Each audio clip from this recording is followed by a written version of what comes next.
up, you guys? Welcome back to another episode of Let's Talk with Johneri'O Scott. Today, we back here in Atlanta, Georgia, and we with HAIRprenur, celebrity stylist, doing his thing, building, branding, Darius Boone. And today we're going to talk about 11 extensions, talk about the studio, talk about his project coming March 23rd, so you guys stay tuned, and so much more. So stay tuned. You don't want to miss out. This is Let's Talk with Johneri'O Scott. Welcome to the show with Johneri'O. You know how it goes, TV or radio. He coming with them topics, so you better watch it. We can talk about it, let's just talk about it. Tune into the show with Johneri'O, TV or radio. You know how it goes, coming with them topics, and it's non-stopping. We can talk about it, let's just talk about it. What you doing? What you mean? Like, just regular stuff, man. Out here working hard, trying to keep my head in the game and not drown. That's what I'm doing. Well, you most definitely doing it. From branding to... That's it. Like, it's all about branding. I mean, I learned from the best. So she said the best marketer wins. So, look, that means your brand game got to be on A1. So when I get with my team, it's like, if my stuff not looking like Target and JCPenney's, we should not be putting this stuff out here. So that's the goal. Right. Listen, y'all listening. He already starting. So let's first get to styling. Like, how did you get into the hair industry? Okay, so me doing hair was something that I kind of always felt inside of myself when I was younger, but growing up in the era that I did, because I'm a little bit older, so growing up when I grew up, being a male hairdresser wasn't as accepted as it is now. Right. So I kind of suppressed it for a very, very long time. And then what happened was so if you can't tell by looking at this, like, I'm very OCD when it comes to my look. So when I was in high school, I used to go to the barbershop twice a week, and I didn't have a job, so my mom used to pay for me to go to the barbershop twice a week. And she finally told me one day, was like, look, you gotta figure something out, because I'm not finna keep paying for you to go up here and get these haircuts every Tuesday and Saturday. So I started cutting my own hair, and that was kind of what segued me into doing hair. So I used to cut my own hair. Guys started to like it. So I used to cut everybody's hair in my hometown. So I would be in the living room, in my mama's living room, cutting hair. And then, I kind of knew how to do girls' hair. I kind of knew I could do it. Like, you ever had one of those feelings where it was like, I know I could do this. So one day, I was like on Craigslist, like, this was before Instagram, so I was on Craigslist looking for something, and I saw an ad, and it was like, do you want to make $10,000 in a day? And I was like, not $10,000. They was like, you want to make $10,000 in a month? And I was like, yeah, I do. So I looked at it, and it was an ad for a hair salon. I was like, what? Like, hairdressers make this type of bread? And this is when I lived in Macon, so I'm from Macon, Georgia. I was still living in my mama's house. I was probably like 23. So that night, like, I went to the hair store. Like, I went and bought some pack hair. I went and bought a mannequin hair and some glue. I was like, we're finna figure this out. So I just literally started figuring it out, piecing it together, just trying it. And I remember, like, once I got done, I posted the pictures on my Facebook page. And they trash. I still got these pictures to this day, because it will humble you. Right. So I posted the pictures on my Facebook page, and girls was like, this looks so good, can I, I want to try it. So lo and behold, like, I started taking clients, like, I didn't know what I was doing. It looked trash, but they was going for it. You gotta think, this like 2010 at this time, so it's like, it wasn't, we didn't have all this other stuff that they got, so it was different. So that was kind of what started it. And then once I started doing it, like, I was young, like, I was in college, so I was in college for psychology. I worked at Advanced Auto Parts, which, if you know me, I'm not even that type. I worked at Advanced Auto Parts. I worked doing $50 weaves in the flea market in Macon, and I kind of just did both until I moved here to finish my degree. So when I moved here to finish my degree, I transferred schools, and I went to school for one semester, and I was like, you know what? I can't imagine me sitting in this classroom struggling to pay bills. Like, I'm gonna have to come back to this once I done made some money. And I kind of, like, I withdrew, and I went to hair school. And then, you know how they be like, you know how people say, like, what's for you is for you. Like, literally the moment that I decided to do hair, like, my life just shifted, and things just started to go a lot better. So I was like, okay, well, this is clearly what I'm doing. So I did it. I found that purpose, and I went for it. Hey, like, that's that's exactly what happened. It was like, well, just I just talked to my auntie about this, like, cause I got a 17-year-old sister and I got a 19-year-old cousin. And she was like, they just don't know what they want to do. I was like, well, you're 17 years old. You don't have any direction. You don't have any, you don't have any purpose. Like, I didn't find my purpose until I was 23. Like, I lived at my mama's house until I was 23. So, you know, once I found my purpose, it was like, okay, let me act on this and keep going and keep going. And, you know, back then, like, now everybody's marketing and branding. And for me, I didn't know what it was technically termed. I called it advertising, because, you know, I was passionate about advertising and HTML. So, like, back in the MySpace days, I used to do MySpace pages. Like, people would pay me to do that. So I kind of just applied those principles to the hairstyle. I was like, well, take that and take this hairstyle thing and boom, do it. You know, do it all together for yourself, and then let's see how this will work for you. So that's how it happened. Hey, Boone. Shoot, like, everybody has a story, but there's like, I think our main thing is, like you say, finding that thing that you know we really passionate about, and like and allowing it to open doors. I think a lot of people don't realize the passion changes. Like at first it was the passion for hair. Like when I first started doing hair, I wanted to be a great hairdresser, so I used to just focus on that craft. And then over time I started to get bored doing hair, so that's how I kind of segued into this marketing thing, because I actually enjoy the study of figuring out marketing and figuring out how to sell and open, you know, more doors, so that people will buy things. Like, it don't have to necessarily be hair products. I'm just trying to sell and get people to buy whatever. If I could sell you a pen, I'm gonna try it. So yeah. With the marketing, like, what would you say have been what you found to be useful when it came to marketing? What you mean? Like, give me. Like when you market yourself back then and then marketing yourself now. Marketing back then was a whole different ballgame, because everybody wasn't into brand.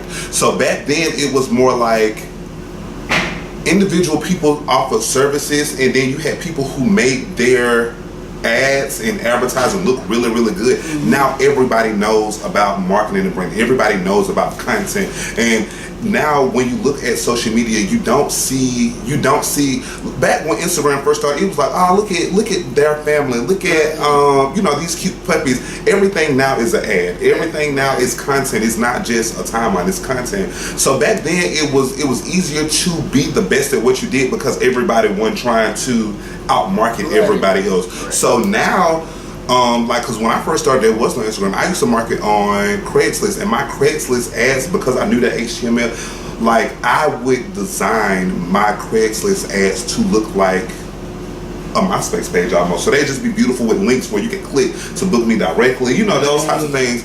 And mind you, I'm 23 and I didn't even have a salon to work, and I'm doing house calls, and these women just like, you know, this is pretty laid out for you to not be really doing this full time. So that was how it was then. Now everybody doing what you're doing is so overly saturated. So now you really got to stand out. So now that's what I took from when I worked with Ming. I was like, okay, so you can market and advertise. You can post pictures all day about how good your work is, but if you're not really on nobody's neck, like, like you know, you're not being seen. So when I get with my team and I'm finna drop something, or I'm working on a campaign for a certain project, I'm on that neck, like this is it. Yeah. Starting into the hair game, like, how was it when you first realized, like, yo, like, this is my money making, and you took you got the celebrity clients, and just like, yo. When did I probably, okay, so it was always good. Like, I think when I first moved here, I quit my last job when I was 23. So once I left making, when I quit that advanced auto work, that was the last time I hit the clock.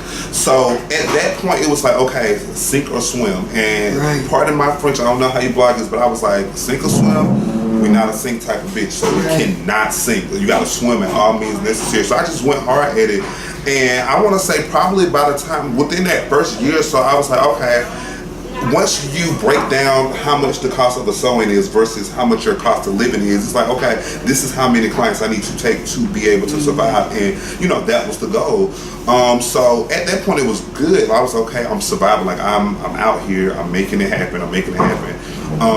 After I graduated from hair school, I went to work at Snob Life. And then once I worked at Snob Life, and I got introduced to Ming, who is a marketing genius. She changed the game for me. And it really, because I think for me, like, you see hair back then, this was before the memes, the Big Booty Judies, the Kellen Darius. Back when just hairdressers were just hairdressers. When they used to be at work, you know, working for 20, 30 years, you didn't get to see these extravagant lifestyles. When I got introduced to Ming, it was like, whoa, like you did all of this from doing hair, like, so I could do this too? Bet. So, once I started working at Snark Life and just seeing like what she had created just from doing the same thing that I did, it really changed the game for me.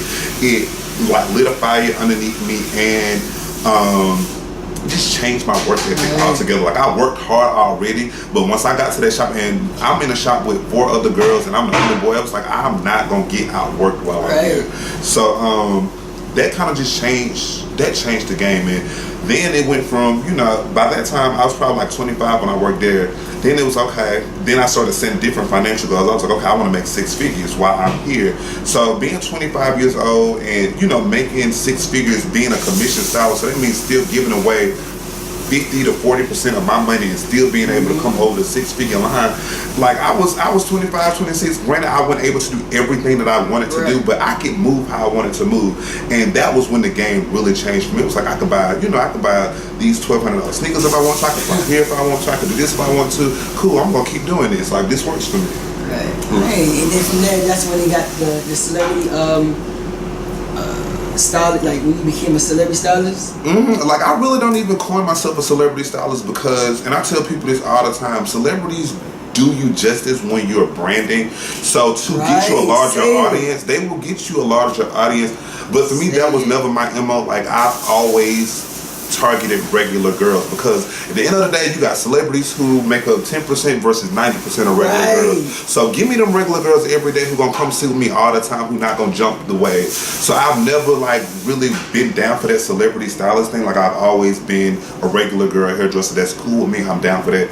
Regular girls have been paying my bills for years, and I live pretty well.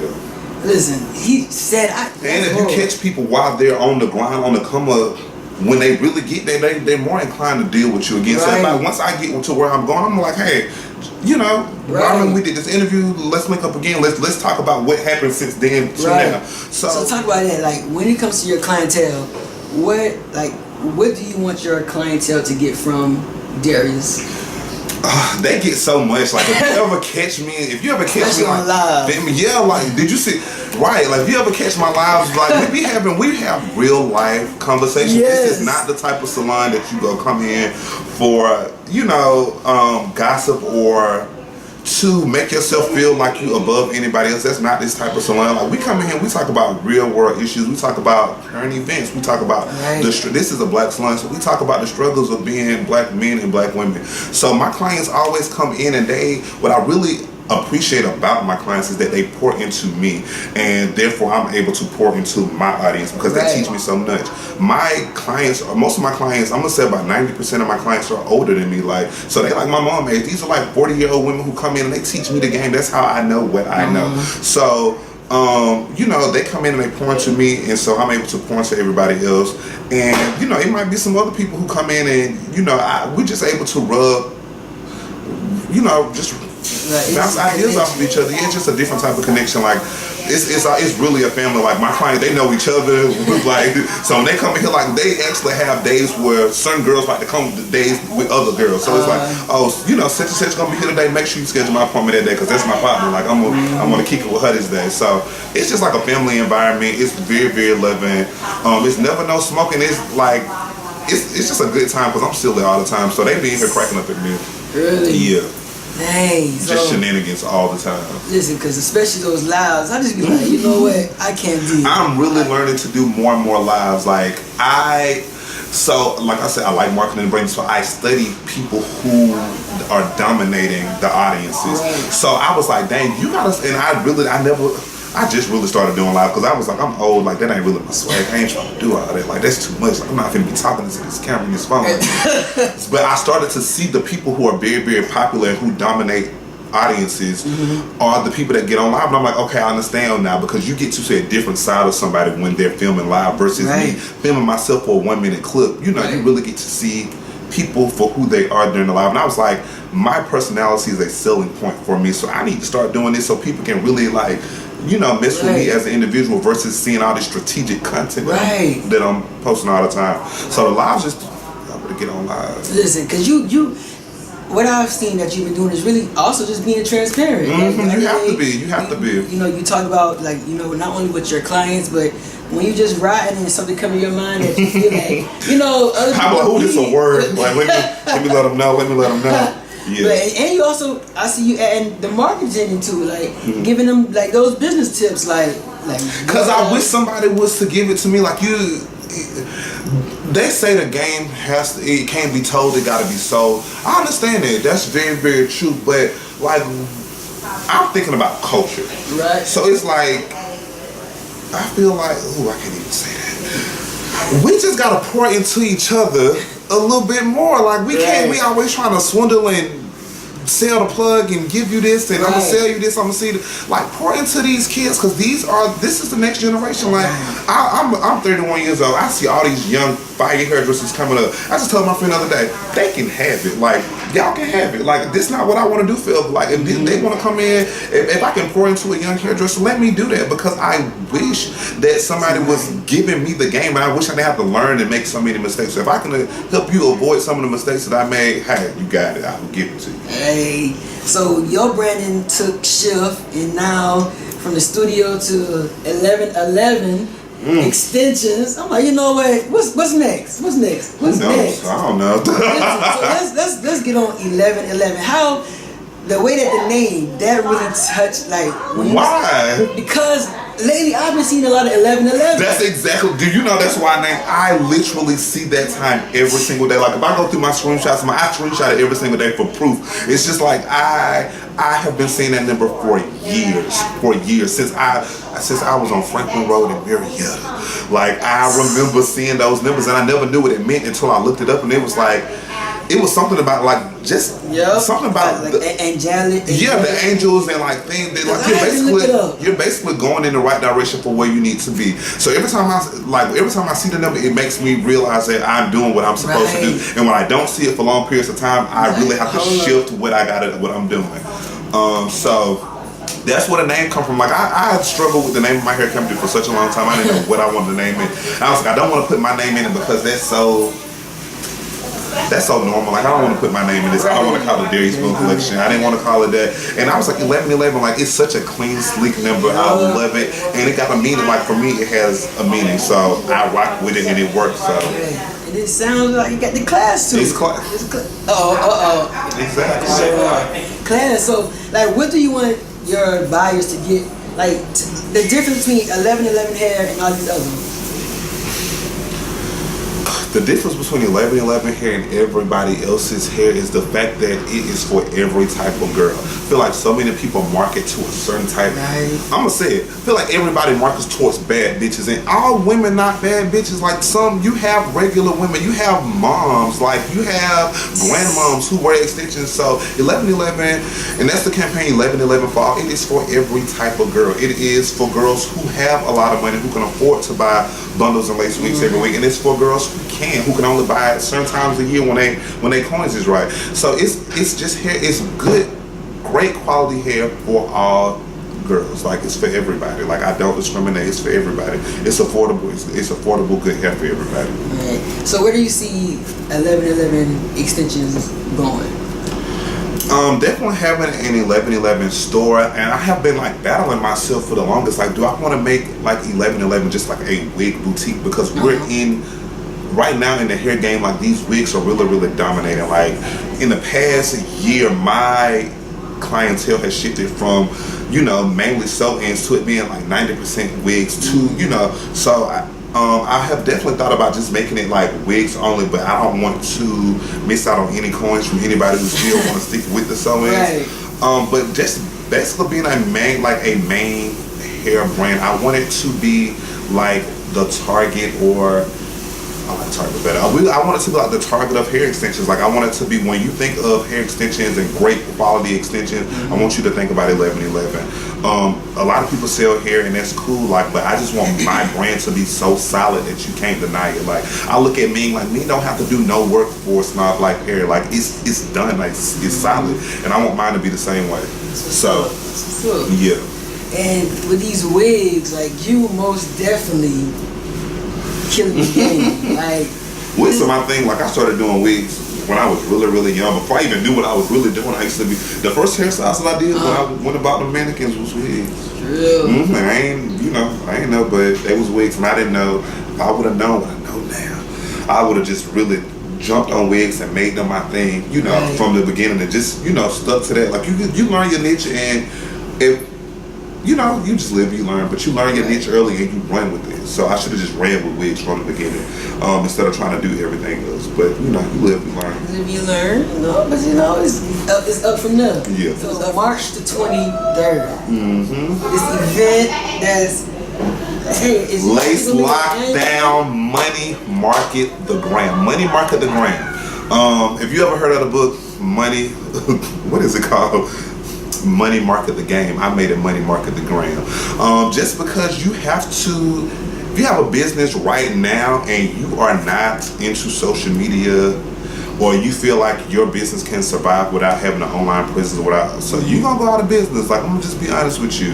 If you're not dominating these top, like back in the day, we used to have CNN, Fox, ABC. Right. Those were the networks. The new networks are Instagram, Twitter, Facebook. So if you are like marketing online and you're not dominating those markets, you're gonna go out of business. So I'm gonna teach people how to build profitable campaigns and just make money online. Like, that's my favorite thing to do.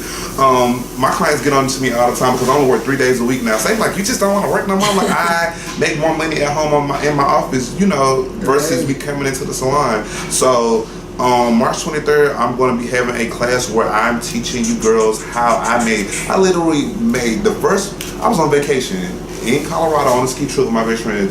We did $50,000 in sales in 1 week, like while I'm on vacation. I just only thing I had to do was get up in the morning and go to Starbucks and just make sure I get on my game. Like, I had my content together, I had my marketing strategy together, I had my campaign together. So we just we don't, like, I can't even say we, like it, me. Like, that's what it was. Like, I'm in like, you just gotta really know how to market. So I'm email marketing, I'm Facebook, I'm Instagram. So wherever my audience is, like, I was on their head, letting them know that I had these bundles for the low, and just doing my thing. And I just want to help other business owners who are either struggling to establish a brand identity or struggling to make sales online. I'm trying to teach them how to do this. Like, it's not that hard. Like, anytime I need to make some extra bread, I know exactly how to get my butt on Instagram and make some money. So that's what March 23rd is about. Money Market the Gram. And then for my hairdressers, I'm having another class called Lace Lockdown. So Lace Lockdown is going to be a class going over lace frontals, lace closures, and lace loops. So basically showing you techniques. So it's a class for everybody. So whether you do hair or you just a business owner and you are, trying to figure out your place in the online marketplace, both classes can help you regardless of wherever you are. And I'm also having a mastermind meeting after the class. So if you purchase tickets for both classes, the dinner is included. So you get to sit down with your peers and with me and just kind of bounce ideas off of each other. Because sometimes you just be needing to, sometimes you had an idea, you just be needing somebody else to be like, hey, okay, so you got A, here go B, C, and D. So one of those types of situations. Yeah, so it's like, this is a marketing outreach. Like, this is a marketing, we just go ahead, bam, let's talk about it. Yeah, that's exactly how it's going to be. I'm actually super, super excited just to teach people what I know. I have been gearing up for this class myself. Like, I know what I know already, but I'm a researcher. So I've been just researching, trying to learn as much as I can so that I can just pour into other people. And like, so I'm researching and I'm testing things out myself to see if it's actually, see if things are working. I know what worked for me during that sale. I did great numbers and I was actually shocked. I was like, it's not too bad for it's not too bad. So I just want to teach people how to do that, and basically just let them know that even once we sit down with this class, I'm gonna let you know all the mistakes I made, all the money that I lost, just everything that happened and how I learned from it and how I'm about to do it again. Like, I ain't scared, I'm gonna just do it again. So yeah, you gotta be resilient and you gotta be fearless when you're in business, because it ain't easy, but the winners ain't out here. The winners didn't win because they didn't play dirty or they didn't, they didn't go through the mud. You just got to go through the mud. I'm telling you, it's trial and error. It is like it's literally a science experiment. Let me test this out. execute. Okay, that didn't work. Let me go back to the drawing board, try this again, over and over again. I'm gonna figure it out. Like my goal, we did 50 can sales that first sale. I'm gonna keep duplicating it until I can at least by the end of this year. I'm trying to at least do 100K, or I want to do $250,000. Like that was my goal. I was like, if I do 250,000 in sales online from hair, like that'll just prove to me that I am who I think I am. So I'm gonna just keep going at it until I do it. And I'm by Black Friday. By Black Friday, I'm going to do $250,000 in sales online from Instagram. We already know it's gonna happen, so we can be on the lookout. So, like, what advice do you have for first anyone that's any up and coming beautician, or just because your answer might be the same, or just advice for anyone that's trying to brand themselves? Okay, so for any, you said beautician. Stylist. Where you from? South Carolina. I was about to say, he must be from like somewhere deep south of Alabama, because he just said a beautician. I ain't heard that in such a long time. So one thing that I would give any beautician or hairdresser is to not give up and to be, I don't want to say be cocky, but be confident in yourself, like that. Trust yourself and just go for it. Like, don't be afraid to make mistakes. Don't be afraid to embarrass yourself a little bit. Like, you gotta be very, very headstrong, and you gotta really believe in yourself to succeed out here nowadays, because it's a million of you out here literally doing hair. Like, the more, every time I log on Instagram, I'm like, well, darn, everybody do hair. For business owners, I used to preach this all the time, because people are like, I want to quit my job. I want to, I want to start my own business. Don't quit your job. Quiet check. Use that money from your job to fund your business dreams. You got extra security that I don't have. I'm out here funding everything from what I do in here. If you got a job where you can go to your job and then you can still work for yourself a little bit afterwards, like, phase out of that job and then slowly into your own business. Like, set yourself up for success. Don't just go out here and jump into it thinking that you're gonna have this boutique or you're gonna have this hair company and you're gonna just start making money. That's not how that works. So for people who are looking to start business or new entrepreneurs, come up with a good plan and just be very, very smart about how you move financially. All right, I got that. So what's next? Like, what's next for the hair extensions? What's next for Darius, Boone, all together? If I do this $250,000 that I want to do, this hair thing is over. It's a wrap. It's over. I'm gonna take that whole $250,000 and I'm flipping it. I'm gonna be a millionaire. If once I get to this quarter, at the end of this year, next year, it's over with.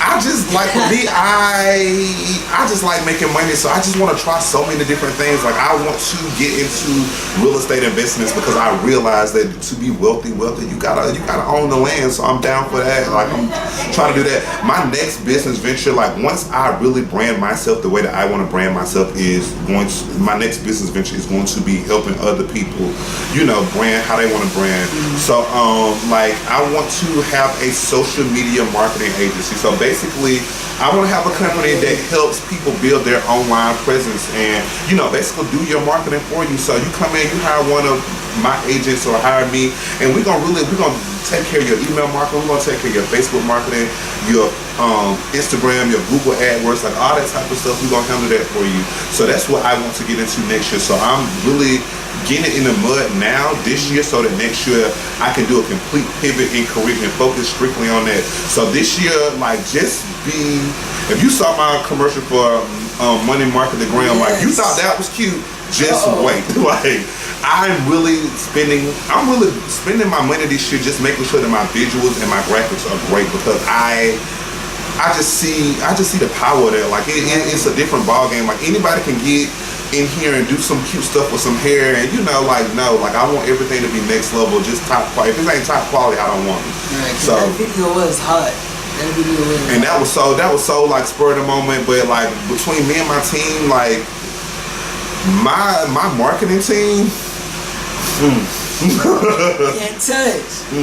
Like the visuals and stuff like that, like it's untouchable. Like, they literally make my visions come to life. So I'm just thinking about like what I've already started to work on for you know, future sales that I got going on and the stuff that I want to do even, you know, later on this year. Like we got our year planned out all the way until like August. So we got stuff on the calendar, you know, we just knocking it out. So I'm just excited for people to see the graphics. I'm just excited for people to see the graphics and to see the content, like, cause that's my favorite part of it. It's like the wow fact. It's like, it's like, why you? Yeah, hell, yeah. Right, the turnaround. You didn't see it coming though. You didn't see it. You didn't see it at all. Like, I love that. Like, I like that feeling. Every time I watch my commercials, I get excited. Like, the first day that they sent me the final edit for like my Money Market the Gram visual, like I literally was in this building screaming. I was like, oh my God. Like, why would y'all do me like this?